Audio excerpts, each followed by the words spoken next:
একটানা হামলায় যখন গাজায় প্রতিদিনই ধ্বংস হচ্ছে ঘরবাড়ি, শহীদ হচ্ছেন হাজারো নিরপরাধ মানুষ, সেই মুহূর্তেই ইসরায়েলের ভেতরে শুরু হয়েছে এক ভিন্ন পরিবর্তন। এবার ইসলাম আর আরবি ভাষা শেখার পরিকল্পনা নিয়েছে তাদের সামরিক গোয়েন্দা বিভাগ আমান। ধারণা করা হচ্ছে হামাসের আকস্মিক আক্রমণ ঠেকাতে গোয়েন্দা ব্যর্থতার পর তারা বুঝে গিয়েছে শত্রুর মন বুঝতে হলে আগে বুঝতে হবে তার ধর্ম, সংস্কৃতি আর ভাষা। জেরুজালেম পোস্ট জানায় 2024 সালের শেষ নাগাদ আমানের শতভাগ গোয়েন্দা সদস্যকে ইসলাম ধর্ম এবং অন্তত 50% আরবি ভাষায় প্রশিক্ষণ দেওয়া হবে।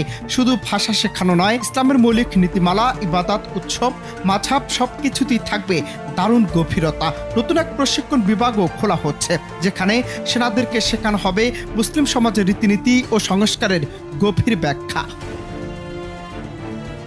প্রশিক্ষণ কার্যক্রমের অংশ হিসেবে আবার চালু হচ্ছে টেলেম নামের একটি পুরনো শিক্ষা প্রকল্প, যা আগে বাজেট সংকটে বন্ধ হয়ে গিয়েছিল। এই প্রকল্পে স্কুল পর্যায়ে আরবি ও মধ্যপ্রাচ্য সম্পর্কিত শিক্ষা দেওয়া হতো।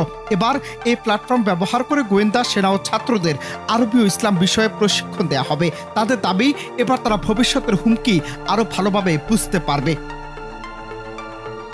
তবে বিশ্লেষকরা বলছেন এটা কেবল একটি ভাষা শিক্ষা নয়, বরং এটি শত্রুকে মনস্তাত্ত্বিকভাবে জয় করার এক কৌশল।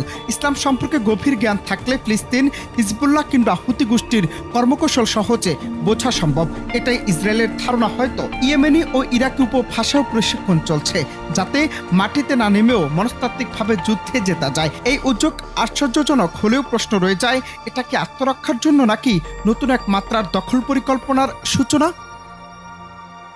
অনন্ত Hasan Masud, Bangla TV news desk.